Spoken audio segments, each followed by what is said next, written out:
They told us not to go too deep into the forest. The ranger at the entrance had even laughed when he said it. People get lost out here. And sometimes they don't come back the same. We thought he was just messing with a bunch of city kids, trying to scare us before we hiked up to the campsite.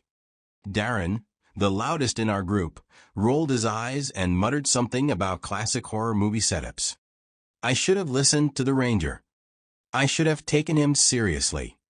We got to the site just before sundown.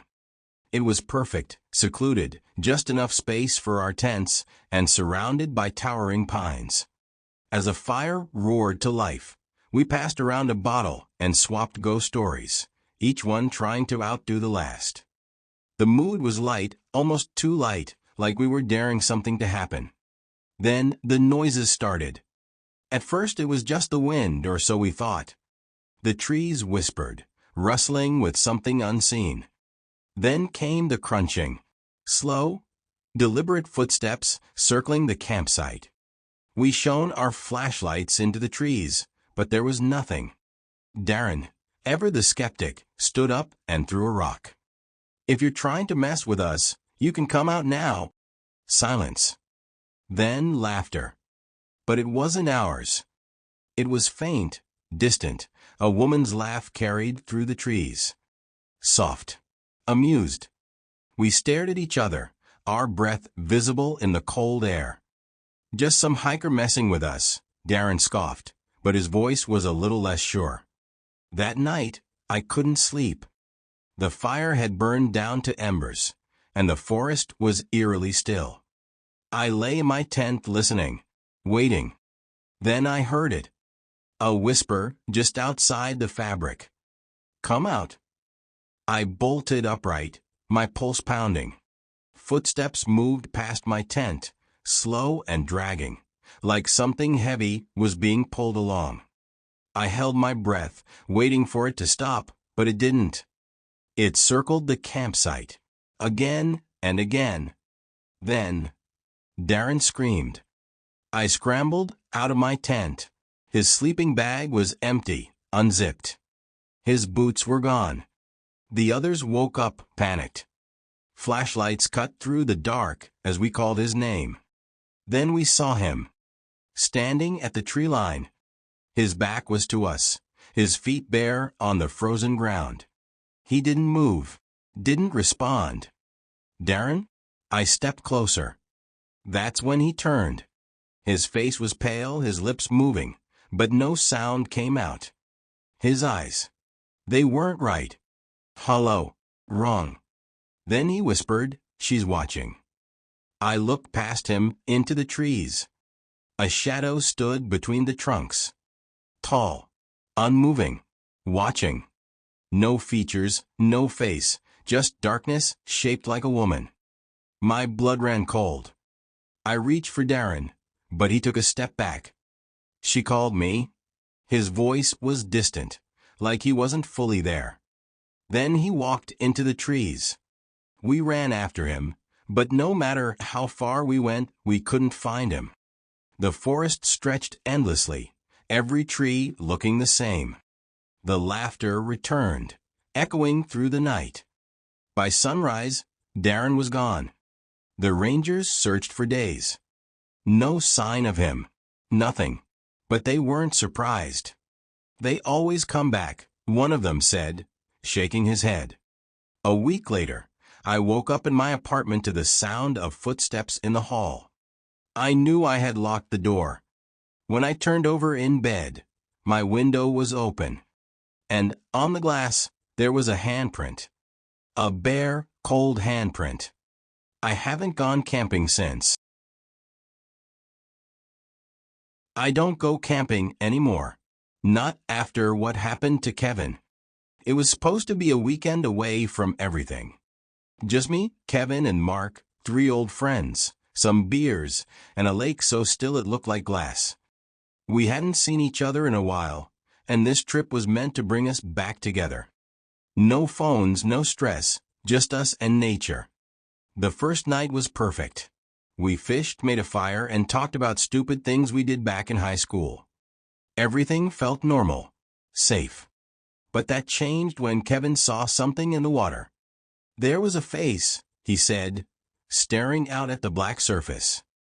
A woman, she was just floating there. Mark laughed. Yeah, okay. You've had too many beers. But Kevin wasn't joking. His face was pale, his hands clenched tight around his bottle. I'm serious, he muttered. I saw her. She was staring at me. I glanced at the water. It was calm, perfectly still. The moonlight made it look like glass. Nothing was there. No ripples, no movement. Still, a cold feeling settled in my stomach. Maybe it was a trick of the light, I suggested, not wanting to spook him. Let's just get some sleep. That night, I woke up to a strange sound. Dripping. It was slow and steady, like water falling onto the roof of the tent. I sat up, my breath fogging in the cold air. It hadn't rained. There was no reason for it. Then I heard splashing. Not the normal kind, like a fish jumping or a branch falling in. This was slow, deliberate, like someone was wading through the lake. I unzipped the tent just enough to peek out. Kevin was standing at the shore barefoot, his arms limp at his sides. My stomach twisted. Kevin, I whispered. He didn't respond. He just kept staring at the water. His head tilted slightly, like he was listening to something. Then he took a step forward. The water reached his ankles. I scrambled out of my tent. Kevin, stop. Mark was already up, running toward him. Dude, what the hell are you doing? But Kevin didn't stop. The water reached his knees, then his waist. His expression never changed, his face blank, his eyes empty. Kevin. I grabbed his arm, but his skin was ice cold. She's calling me, he murmured. Who? I shook him, trying to snap him out of it. Who's calling you? But he just kept walking. The water rose to his chest. Then he was gone. No splash, no struggle. Just gone. Like something had yanked him under. Mark, and I screamed his name. We ran up and down the shore, waiting for him to surface. But the lake was still. It swallowed him whole, like he had never been there. The police came in the morning. They dragged the lake for hours. Nothing. No body. No sign he had ever existed. But that wasn't the worst part. The worst part was when I went back, alone a week later. I stood on the same shore, staring into the black water, hoping, praying, that it had all been a mistake. That's when I saw her. She was just beneath the surface, her long hair floating like ink in the water. Her face was pale, her lips slightly parted. Her eyes were open, and wrapped around her wrist was Kevin's watch. I haven't spoken to Mark in years. We don't talk about what happened. But sometimes, late at night, I dream of the lake. And in those dreams, Kevin is still walking, deeper and deeper, until the dark water swallows him whole. It was supposed to be just 2 tents. Me, my brother Alex, and our cousin Rachel. 3 of us. But when we arrived at the clearing, there were already 3 tents there. One of them wasn't ours. It was old, weathered, covered in mildew and fallen leaves, like it had been abandoned for years. The fabric was stained a dark, ugly brown. Torn in places, like something had clawed at it. Creepy, Rachel muttered, nudging it with her boot. Think someone's still here? We checked, calling out in case a hiker had left it behind. But when Alex unzipped the front flap, a foul stench poured out, thick and rotten. Inside, the sleeping bag was shredded, its stuffing spilling onto the dirt. I don't like this, I said, my stomach twisting. Let's camp somewhere else. Relax, Alex said, tossing his backpack down. It's just an old tent. Someone probably left it behind. That night, the forest was eerily silent. No wind, no rustling leaves.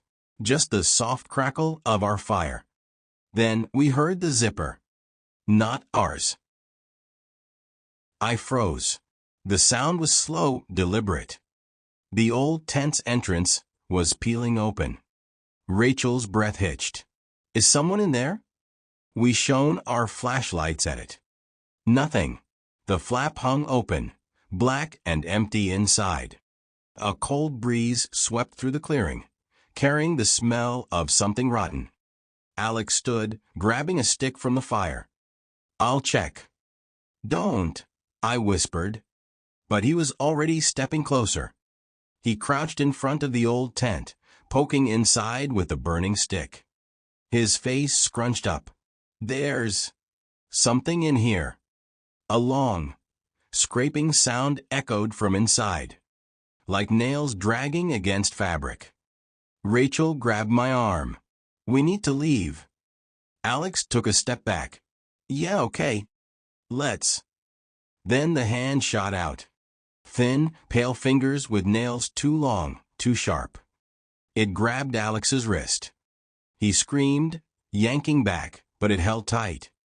The thing crawled out, pulling itself into the firelight. I wish I could say it was human. It wore a face, but it wasn't right. Its skin stretched too tightly over its bones, its mouth too wide, eyes too big and black. Its fingers twitched unnaturally, gripping Alex's arm. You took my tent, it whispered, voice like dry leaves rustling. Rachel grabbed Alex and pulled, and the thing let go, but not before its nails scraped deep into his skin. We ran. Left everything behind, our tents, our gear, everything. We ran through the dark woods, branches slashing at our arms and faces. The whole time, I could hear it behind us. Crawling. When we reached the car, Alex fumbled with the keys, hands shaking. We sped off, dirt kicking up behind us. We never went back for our stuff. The next morning, I checked the camping forum where we found the site. It had been deleted. No record of it ever existing. But a week later, I woke up to a text from an unknown number. It was a photo of 3 tents. One of them was ours,